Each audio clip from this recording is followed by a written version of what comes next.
Bonjour à tous et bienvenue sur la chaîne Murmure de l'Invisible pour cette review d'oracle.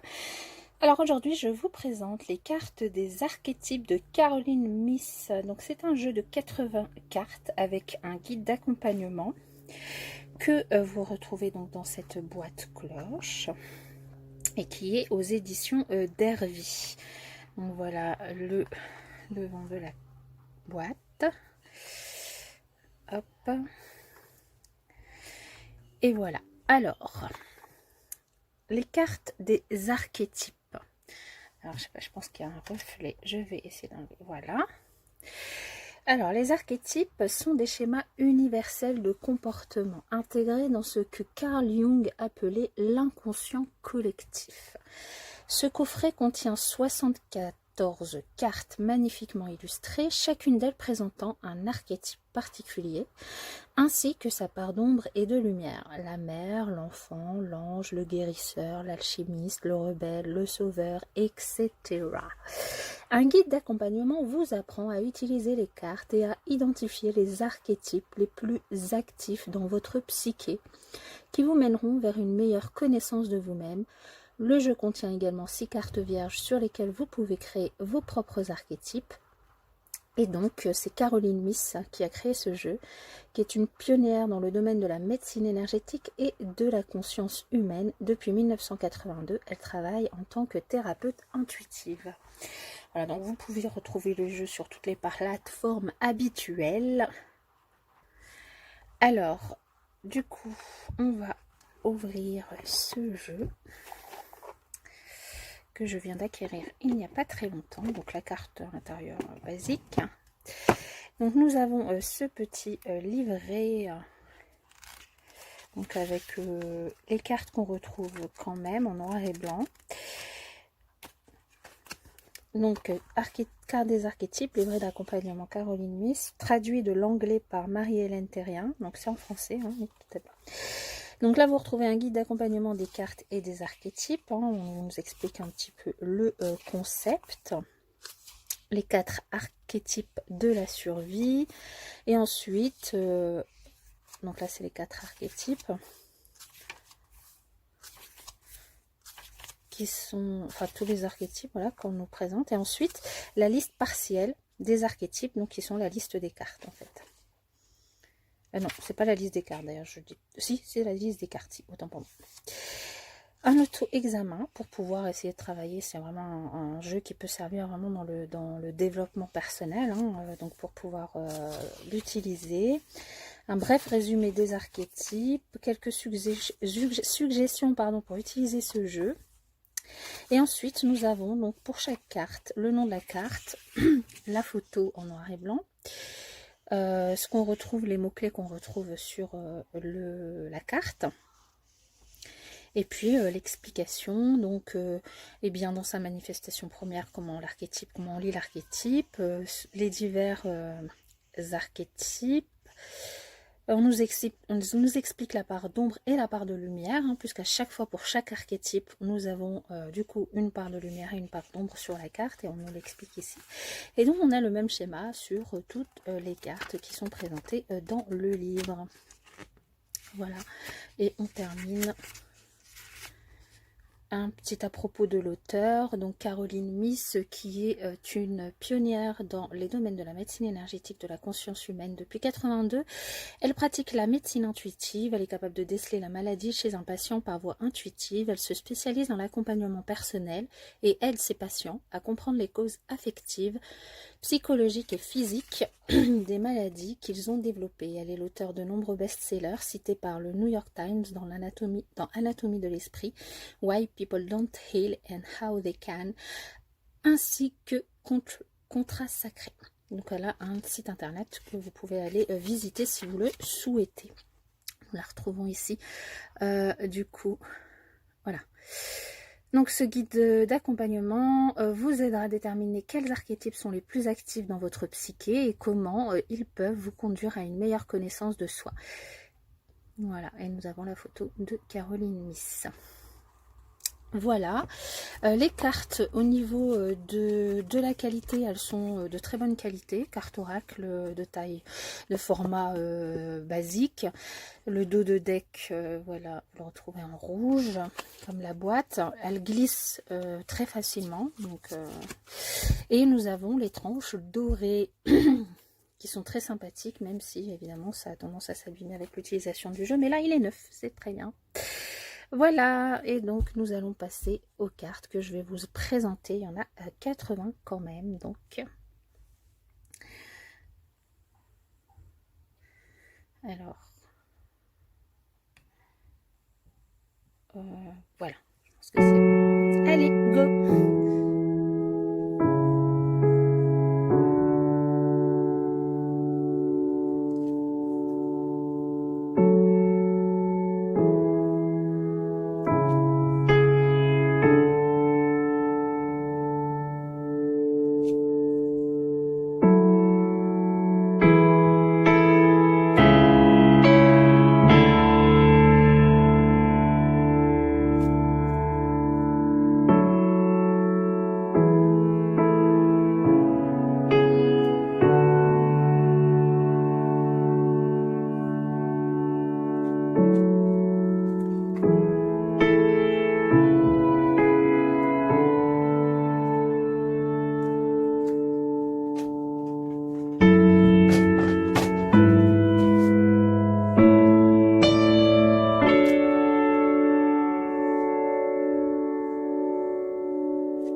qui sont du coup vierges,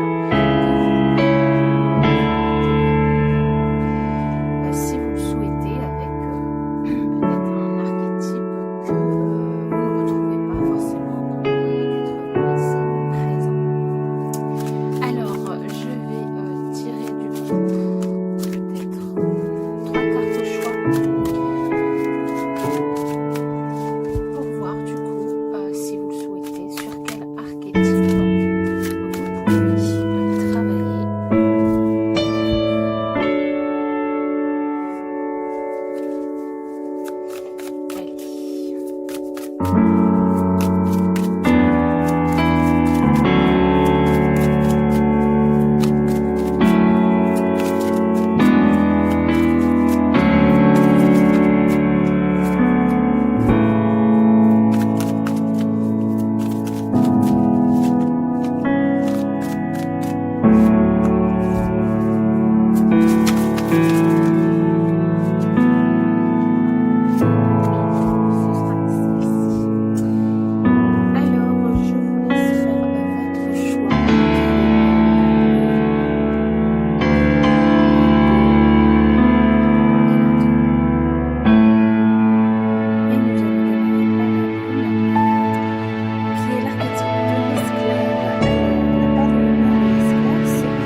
Elle vous invite peut-être à essayer de prendre, d'écouter votre intuition, votre cœur, ce que vous souhaitez réellement, et de prendre une décision vous-même en fonction de votre volonté propre.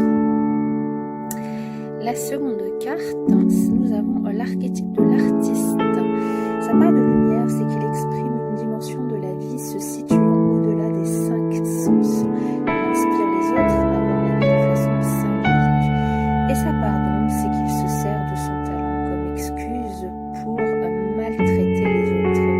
L'artiste crève la faim pour attirer la pitié. Bon, ici du coup on vous invite, si vous avez des dons d'artiste, à ne pas hésiter à faire appel à votre créativité pour vous faire du bien, vous faire plaisir, mais attention à ne pas utiliser cette excuse pour du coup peut-être faire du mal à votre entourage sans que vous en rendiez forcément compte. Voilà. Et le troisième archétype, nous avons la Vierge. Alors sa part de lumière, c'est que elle maintient une pureté symbolique du cœur et de l'esprit. Sa part d'ombre, c'est qu'elle a peur